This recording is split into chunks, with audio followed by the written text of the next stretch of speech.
Good morning, wonderful friends and family. Spirit wants us to know there's a new chapter that's beginning and we have to embrace the change. They want us to laugh more, bring joy and happiness into our lives.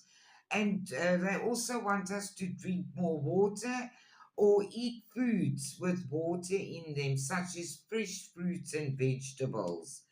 They say we have been feeling tired down and frustration, but we're now starting to trust and the universe and aligning ourselves with the abundance. We have to expect the unexpected.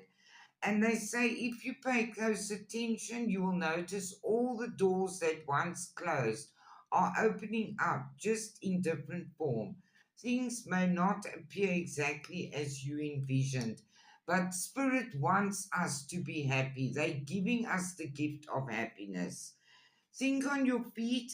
You are successfully overcoming your problems. You are on the road of success, and there is contentment and happiness around you, and that includes your money area.